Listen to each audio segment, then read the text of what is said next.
Hey folks, Lucas here with Coldwell Banker RMR and the Balla Hood Group. I'm joined today for this week's segment of Finance Fridays by my good friend Alex Job with RBC. Alex, how are things today? Pretty good, Luke. I was sort of laughing. You sent that email and you said there's two things increasing, the temperature outside and interest rates. Yeah, and that's really the I love topic of, that. of today's segment here because that has been a hot topic. Whether you're a buyer or a Right. seller, you're wondering about the value of your home, what's been going on in the Mm. market. Things seem to be, decreasing, and people are thinking that the bottom's going to fall out of this thing. I don't really think that's the case, and that's sort of a good thing for us to chat about a little bit today, as well as the mortgage rates and what's been going on at RBC. So I'm glad we do get a chance to tackle this together here. So the first thing I just want to jump into is really, the status of the market, just very briefly, high level, what's been going on. Since the peak in the market in early February, mid-February, we saw, the average price then was about $1,228,000 here in Durham. In April, it came down to $1,075,000 was the average sale price. That's a 14% or just about 14% decrease overall.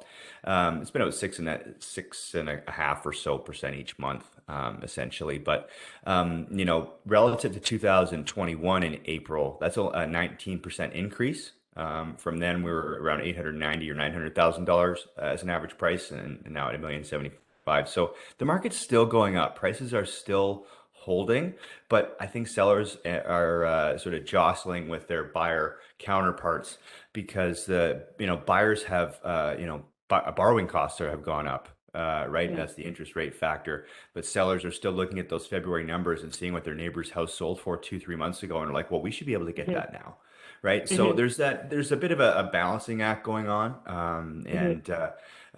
I think one of the big drivers here has been interest rates, and it's also been, the buyer's behavior. The weather's Hmm. been beautiful the last little Hmm. while, and May's been gorgeous, right? So, people are heading out, heading on vacation, Doing other living in the things. airports, right? They're doing other stuff. So, I think we've seen a drop in activity that way too. Hmm. So there's been some changes. But on the topic of interest rates, because Hmm. I'm starting to go down different tangents here, and I need to stay focused today. So, Okay.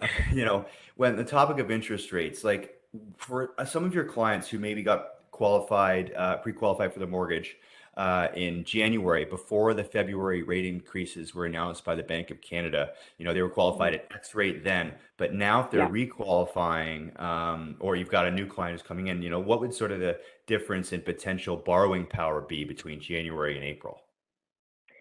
Yeah, we've seen a big swing there because our contract rates for our clients sometimes impacts their pre-approval or their pre-qualified mortgage amount. So, what I would say to the viewers is, if you were in that, uh, time period in the last few months, or even last year, if you were thinking about buying something and said, "Hey, I'm qualified for this," you need to come back to your mortgage specialist and revisit this, because the raising interest rate environment, depending on the product that you're applying for, it can impact the borrowing amount, and that certainly has an impact on clients' behaviors or their ability to buy the average sale price.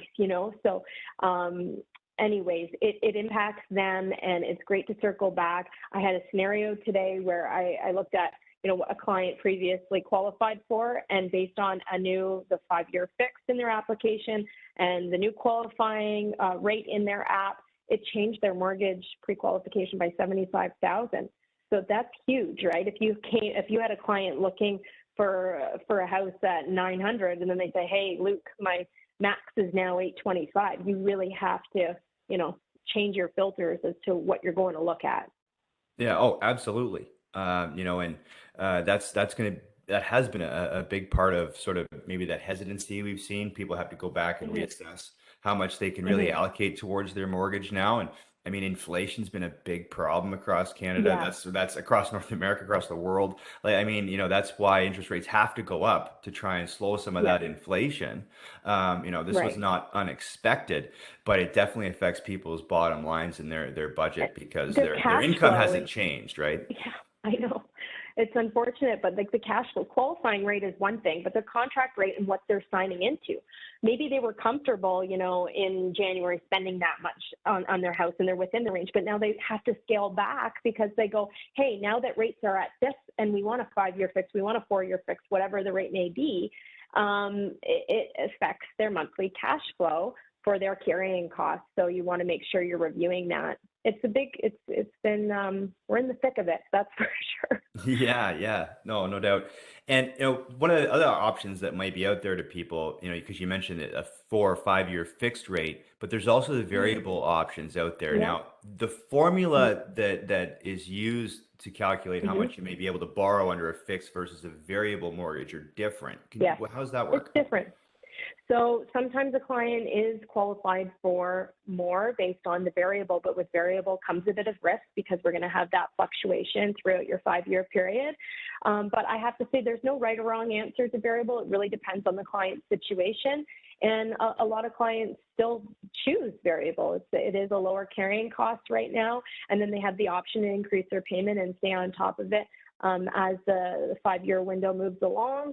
And another great thing about variable that a lot of clients don't know is if they were to break their term, it's only a 3-month interest charge to break a variable mortgage. So you've heard of an interest rate differential, which is those big penalties. Oh, we sold our house and we had a $10,000 penalty or a $16,000 penalty. Imagine that, just to break your Yeah. contract. So clients that are on variable, if they were to break, they're looking at a 3-month interest charge, which isn't as heavy, right? So breaking the mortgage is different from porting it, whereas I've bought a house, I've sold, so I'm going to move that mortgage from the house I'm living into the one I'm moving into. But That's breaking the porting. mortgage, Mm-hmm. that's porting. Breaking it would be I'm just cashing out of my property. Yeah, yeah. Gotcha. Or if they were going to another financial institution, for example. So, or even in separations, clients are moving to different properties, but they're diffusing of the matrimonial home, then not that we want to talk about those scenarios, but they No, do that's a happen, of fact of course. That life. is What, life. 50% of Yeah, marriages fail. I don't know what the divorce rate was over the course of the pandemic, but you heard stories of people who did go through those experiences, yeah, over yeah. the course of the last couple of years. It's unfortunate, of course, Mhm, but mhm, those are facts of life that do have an impact on the real estate world in terms of, reasons why people are selling. mhm. Absolutely. Okay, so well, that's great, Alex. So we've talked a little bit about sort of the differences. Like you said, you had the one client that had a $75,000 difference in what they were going to be able to borrow from the Right, bank, from earlier this year to more recently, and sort of the formulas that are can impact or can be beneficial for a variable versus a fixed rate because yeah, the sort of the rate that you need to qualify for is a little bit different for the variable over fixed, right? So right. those are good things, are good options, good things to understand, anyways, because you know the market has shifted. It definitely has shifted. There's no doubt about that. But prices are not falling. I think are not Yeah, plummeting. They are falling, but they're not plummeting. yeah. It's The not gonna. sky's not falling. It's everything's okay. Yeah, oh, Just they a bit of definitely, change. there's still homes out there for sale. Buyers have more choice, which is a good thing. We didn't have that when we were, sitting at 2 weeks of inventory. Now Yeah, it's over a month. So there's some positives on the buyer side, for yeah. those reasons, of course. And sellers just need to make sure that, with whomever they're working with as their agent, that they're on top of, they're on top of the market and using the most current information because you can't look at things from 4 or 6 weeks As ago you anymore. are. That's what we try to be. Well, folks, I think this has taken up enough of your time. Go out and enjoy the beautiful weather we're having here in Maine. Enjoy your weekends. Look forward to being back with you soon. We are actually going to roll out a bit of a new schedule here because life is demanding, it is busy, and rather than doing this on a weekly basis, Alex and I have decided to let's switch it up and do this a little bit more bi-weekly so we can have a little bit longer in-depth conversations, and make sure that we're capturing everything that folks need to know about the investment financing world. So, with that being said, Alex, thanks so much for your time today. We'll talk Thanks to you so much again for having in me. no problem, and we will see you in 2 weeks. Bye for now, folks. Great. Bye bye.